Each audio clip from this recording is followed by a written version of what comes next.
everybody, it's Jane. I hope you're doing great. I know, Christmas cards this time of the year. What am I thinking? I wanted to buy this die set last year, but I had so many stamps and dies to use that I bought it after Christmas. And I was watching a movie the other day. I made 7 of these cards.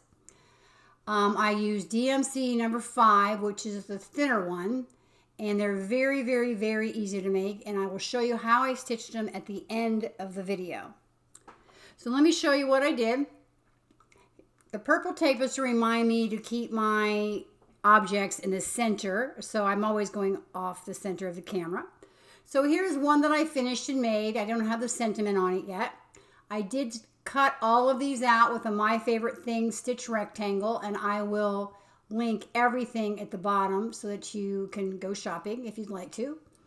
That is a little more modern, that other tree. And these other trees, I just randomly did what I wanted to do. Used 2 different colors of thread. Taped it all back because I used Nina 110-pound cardstock. And you do need a thick cardstock for this. Otherwise, it tears really easy. So here's the die. It's a Simon Says Stamp stitching tree. It's the craziest looking die, isn't it? I keep all of my little doodads and whatnots in these watchmaker cases, and I could not find them online, but they are about 2 3/4 inches in diameter. So just dig around in Amazon or on the internet and see if you can find any. I did not buy them on Amazon, I do not believe. So what I did was I put the needle through my star, and I had these stars left over from an old Stampin' Up project about 4 or 5 years ago at Christmas.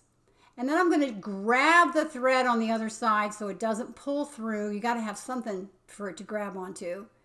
And then I'm going to put it through the hole of the star. And I'm going to pull it relatively tightly, cut it off a little bit. You see how it looks back there?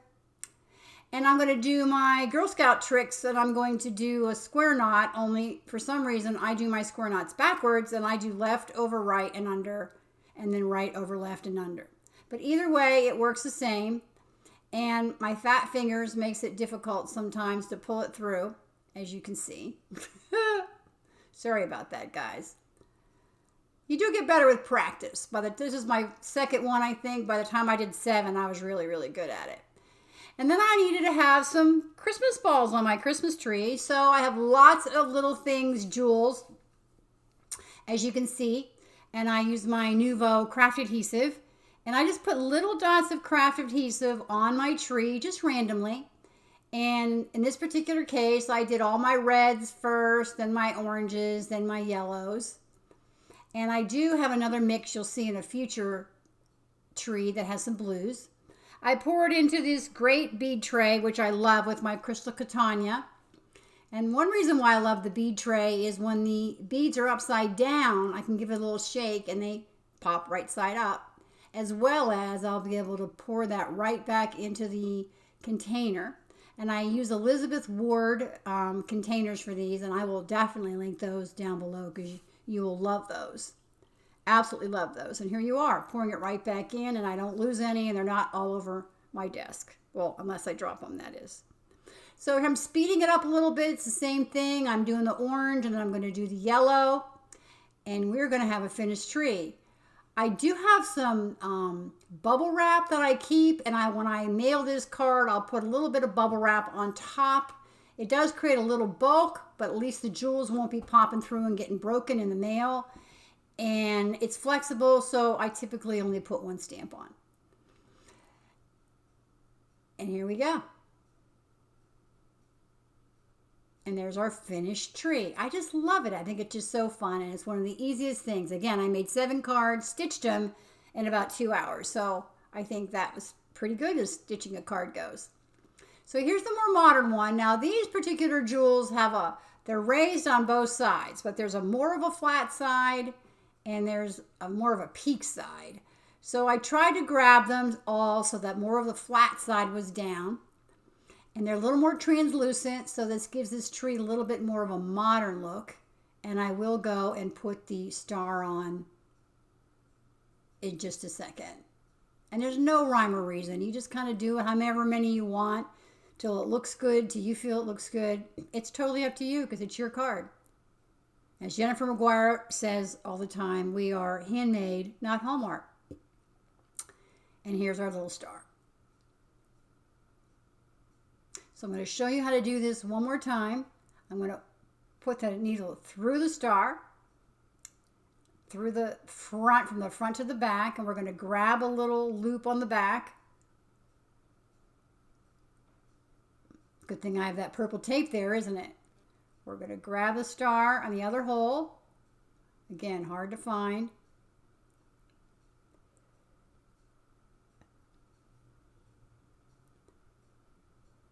Pull it tight, and we're going to do another square knot. And I didn't glue it or anything like that. I let it kind of be a little bit loose. It can wobble around. It's really thick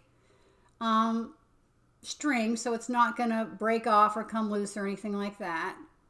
And I think they're just the perfect stars. But I'm sure Hobby Lobby or Joann's or Michael's or somebody's got some cute little stars. There's some wooden ones out there I know you can paint if you're into painting. So now what we need to do is we need to put some sentiments on these. So I found the My Favorite Thing Snow Globe and the Lawn Fawn Christmas Dreams. And I just wanted a very simple sentiment on the bottom of each of these. And I will grab my Misty because I don't want to mess up because I already did all the stitching and I put all the balls on. So I'm going to put it in the corner of my Misty with my magnetic bar. And I'm going to get my Merry Christmas out of this one. This is the Sweet Dream stamp set. I'm going to line it up. And I'm going to use the Lawn Fawn Lobster ink. It's a beautiful red ink, especially for Christmas time. And I just want, again, very simple. I will use red envelopes with these, and I will link the envelopes down below as well.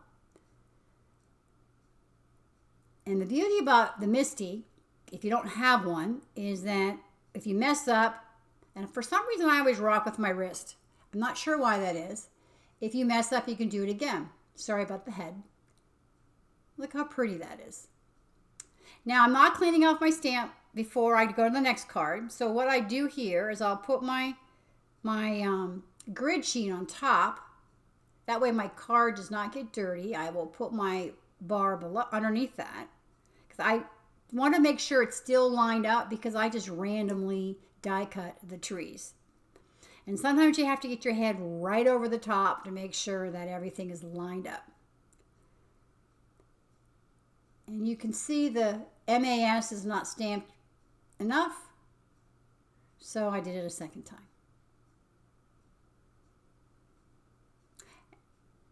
I'm going to clean my stamp with this Hero Arts Ultra Clean. I love it. It takes most of the ink off. Red ink will stain a really good quality stamp.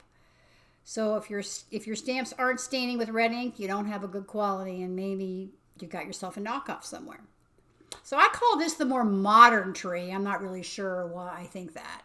So I did a little more block printing on the sentiment for this one with the same Lawn Fawn Lobster ink. Doing it a second time. And then I'll do all of them. Now I cut the craft foam with my trimmer. It doesn't go the whole way through, but then you can see it just rips off into really great squares at 3 3/4 by 5 inches. And I have top folding cards here. I cut this 4 1/4 by 11 inches and then score at 5 1/2. So I have a top folding card. I use my bone folder to fold, which I love. I'm using this Tombow multi-adhesive this time, and my bottle is almost empty. I probably should open up a new bottle, but I like to get the last drops out of everything. And the reason I use liquid glue is because it's easier to move around in case I don't get it on there straight. Now, when you're using foam, it's important that you get all the corners down really good. And you will see that I will put some clear blocks on top of this to make sure that the does not rise up. My hands are a little sticky, so I don't want to use my fingies. And so that's how I let it dry for about 5 minutes, and then it was all good. And I did that with every single card.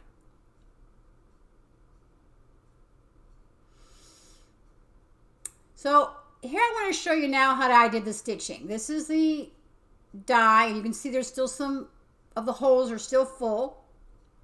So I have my thread, and you can poke them out with your needle like that or your pokey tool. But what I prefer to do is I prefer to take this Tim Holtz pick and I just run it along, and it pops every hole out. Everywhere I go, I leave holes, but I try not to make such a mess in my own living room. It's okay if I'm at a soccer game or something like that. So I'm taking the string, the thread, and putting it in the back, and I'm taping it down. I'm going starting at the bottom hole, and then I'm going to go to the one next hole.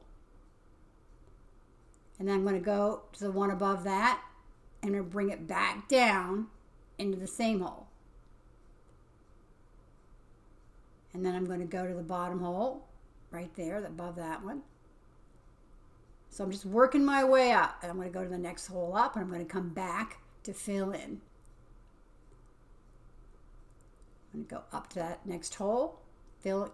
I'm going to go up, and then I'm going to go above that, and then I'm going to come back to fill in. That's just a back stitch, and that's the one I found that uses the least amount of thread, but you could just go every other one if you wanted to, and then come back on yourself. And I'll have to post a video on that another day. This is how I did the random. Again, came up, put it in, random. In order to save thread, I went to the hole next to it. I'm going to come back on up on the hole next to it right there. And I kind of pull it across to kind of see where I think I might want it to go. No rhyme or reason. Next hole. I didn't like any of those at the bottom, so let me pick one over here at the top. Next hole again. Of course I dropped my thread.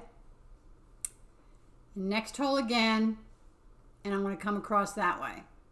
And you can keep doing that, coming up on each hole next to it, or you can, if you don't like anything that you have to choose from, you can go that hole, or you can just go across the back like that one, because sometimes you just really don't like the direction it's going to go.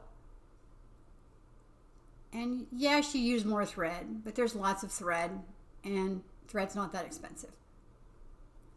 Pick a hole, and there you go. And that was really all I did. And I just did one color first, and then I put the other color. I didn't even weave it in and out. I just put it on top. So there's the 3 finished cards that I made. Actually, I made 7, but here's 3 of the finished cards that I made, and I hope you enjoy them. And I hope you have a great Christmas. It's so funny to be saying that at this time of year. Thanks.